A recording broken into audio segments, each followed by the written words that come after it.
Hello students, इस video में हम इज एम आर के ऊपर बात करेंगे।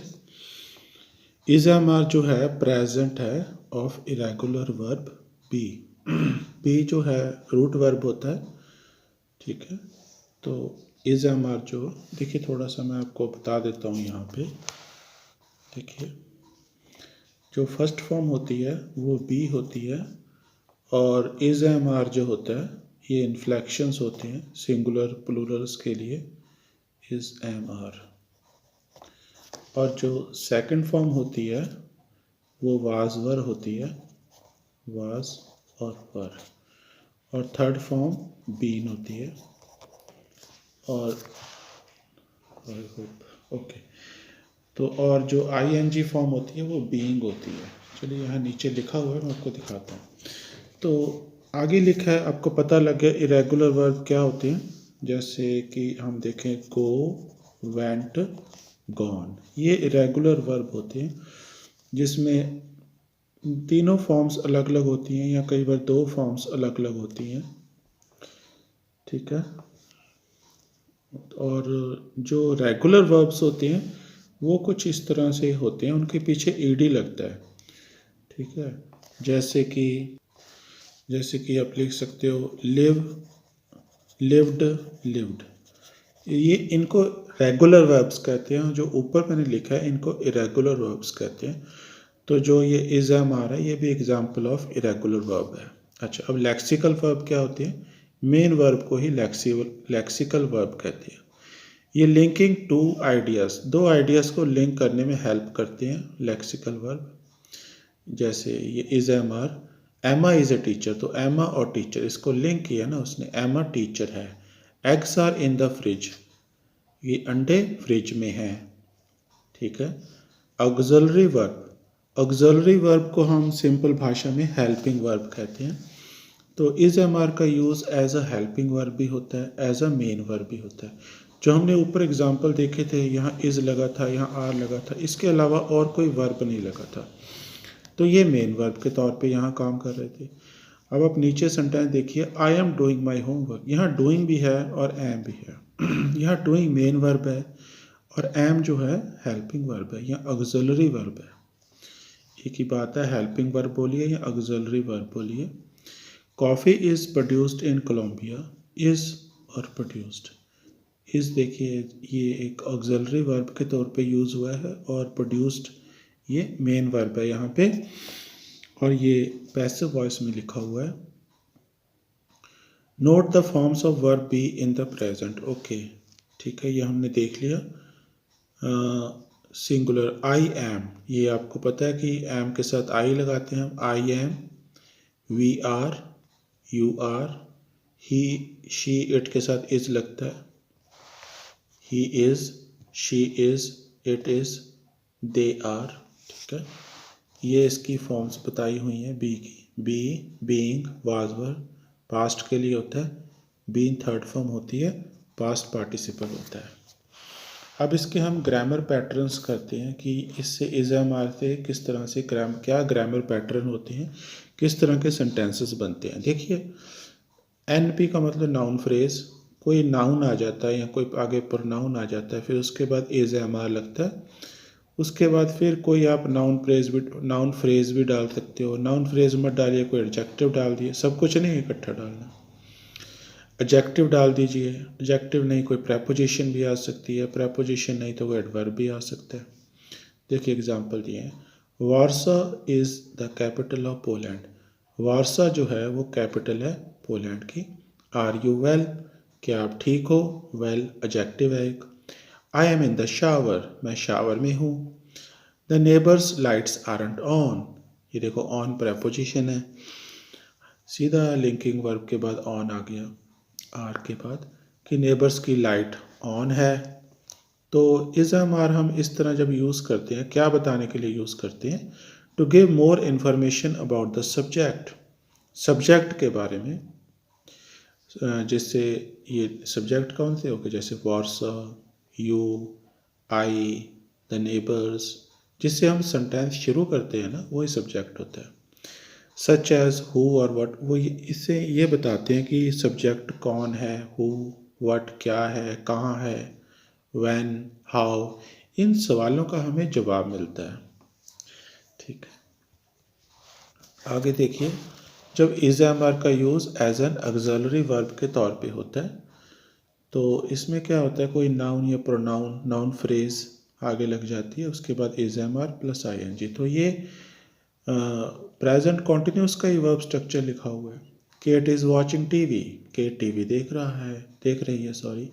The nights are getting colder, aren't they, रातें ठंडी हो रही हैं, है ना। ये क्वेश्चन टैग होता है, इसके बारे में भी हम अलग से एक्सरसाइज करेंगे। ये वैसे ही होता है जैसे हम अपने हिंदी में बोलते हैं, है ना करते हैं, वो इस तरह बोलते हैं, aren't they. Whenever we go to Bilbao, it is raining. जब भी हम बिलबाओ जाते हैं तो बारिश हो रही होती है।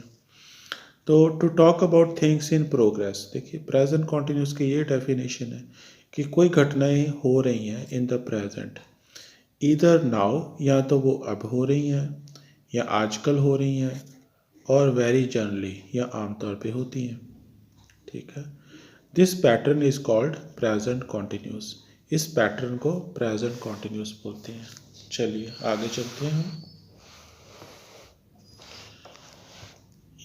अच्छा, इसी के ऊपर प्रेजेंट कॉन्टिन्यूस के ऊपर ही कुछ और सेंटेंस बनाए हुए हैं। I am flying to Athens next week, मैं अगले हफ्ते एथेंस जा रहा हूँ। ये भी प्रेजेंट कॉन्टिन्यूस का यूज़ है, जिसमें हम जो हमारी फ्यूचर अरेंजमेंट्स होती है उसकी बात करते हैं, या हम अपना पर्सनल टाइम टेबल्स की बात करते हैं, तब भी हम प्रेजेंट कॉन्टिन्यूस यूज़ करते हैं कि मैं एथेंस जा रहा हूँ, या आप कह सकते हो I am flying to New Delhi next week.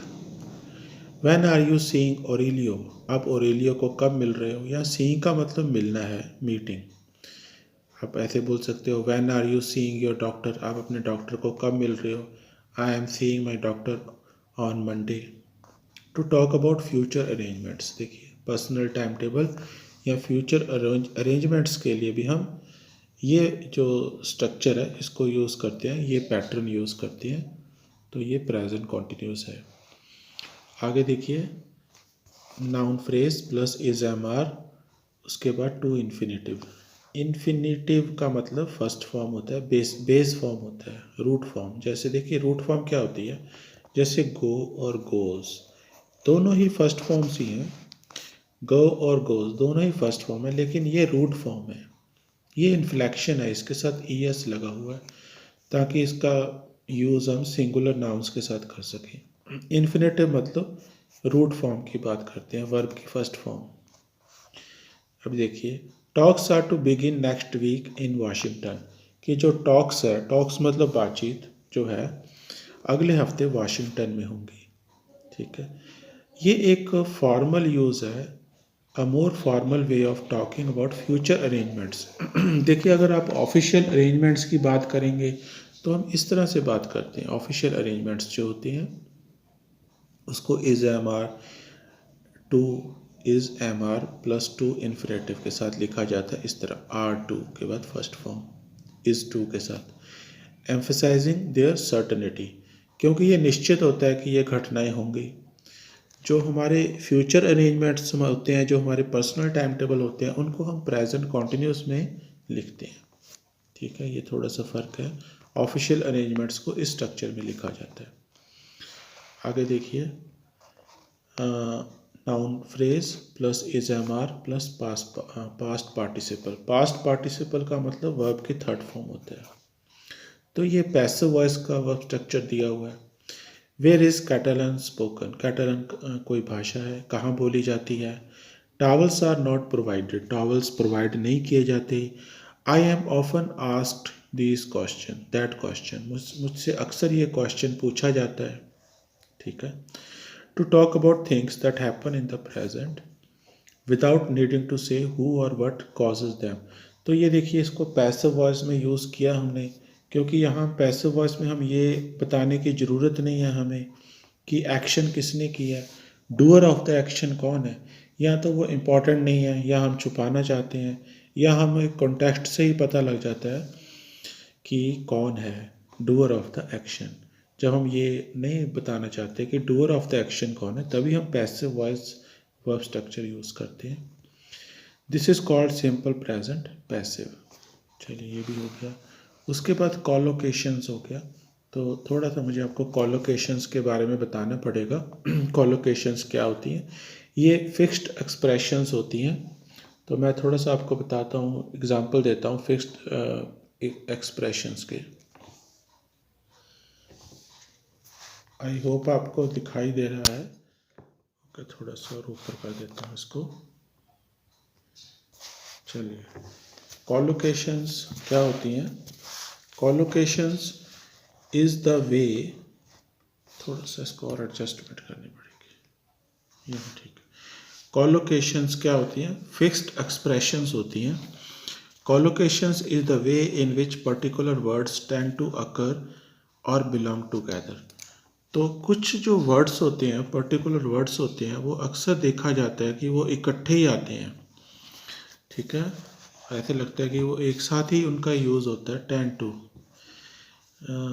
Occur, tend to occur और बिलोंग टुगेदर। देखिए ये क्या क्यों होता है ऐसा, पहले मैं आपको एग्जांपल ही दे देता हूँ, एग्जांपल्स ऑफ कोलोकेशन। देखिए जैसे हम बोलेंगे स्ट्रांगली डिसअपॉइंटेड या बिटरली डिसअपॉइंटेड। बिटरली डिसअपॉइंटेड बोला जाता है तो ये कुछ ही एग्जांपल है, बहुत सारे एग्जांपल हैं इस तरह के कॉलोकेशंस के।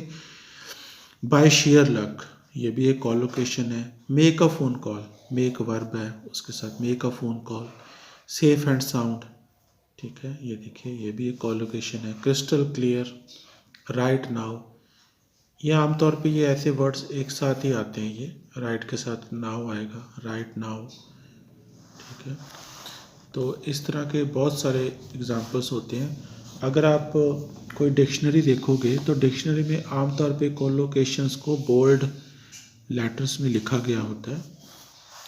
तो कोलोकेशंस किस लिए यूज़ होती हैं, किसके साथ यूज़ होती हैं? एडजेक्टिव्स, कुछ एडजेक्टिव्स होते हैं are used with particular nouns, और कुछ नाउन्स होते हैं, nouns which nouns particular adjective is used with. कुछ नाउन कुछ खास एडजेक्टिव्स के साथ ही यूज़ होते हैं।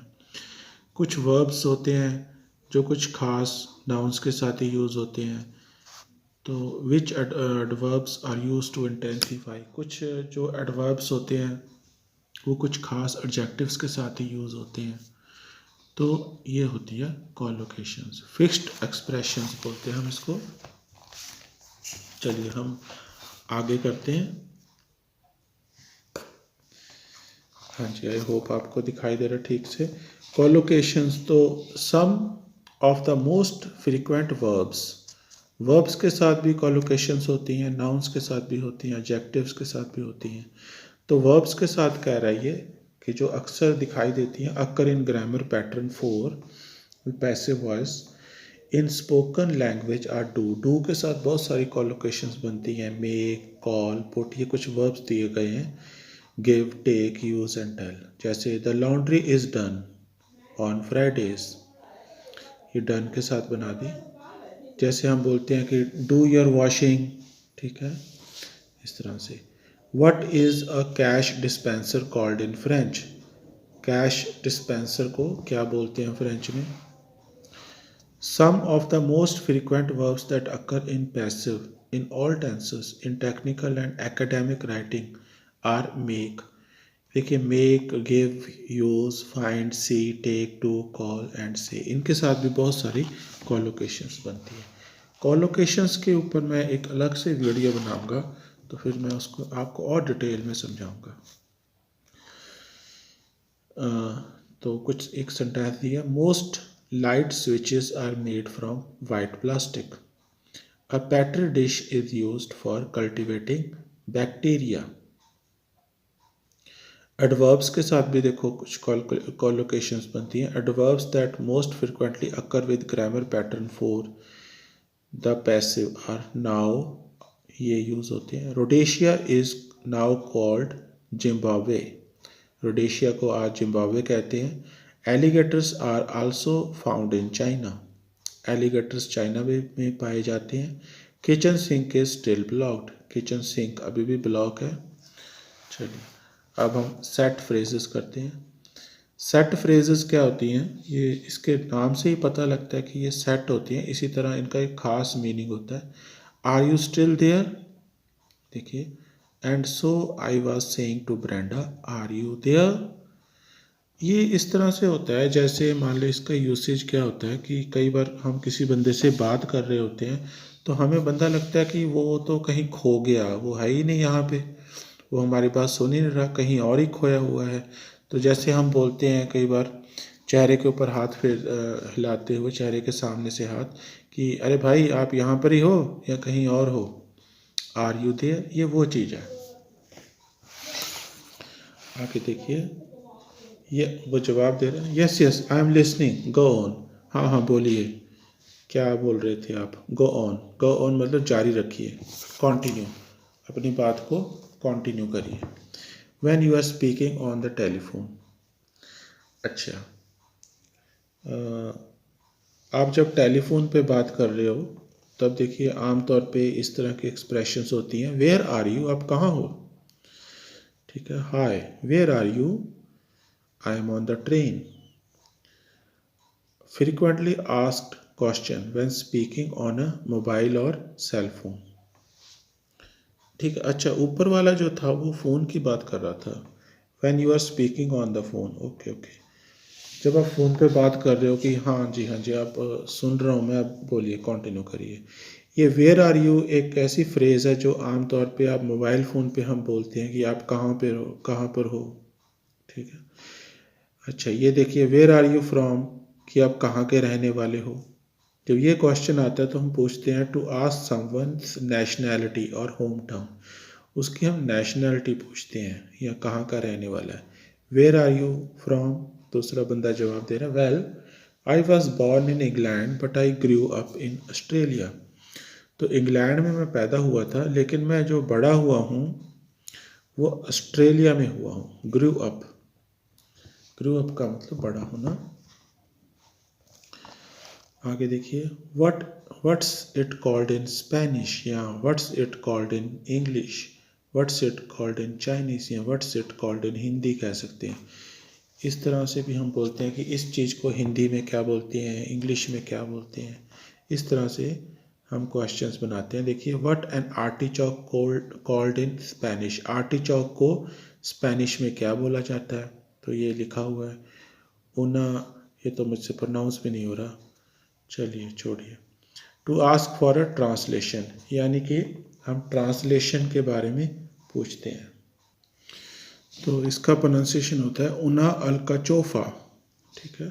आर्टिचोक को स्पेनिश में उना अल्काचोफा बोला जाता है। अगले वीडियो में हम इसके ऊपर एक्सरसाइजेस करेंगे। अगर आपको यह वीडियो अच्छा लगा है तो इसे लाइक, शेयर और मेरे चैनल को सब्सक्राइब जरूर करें।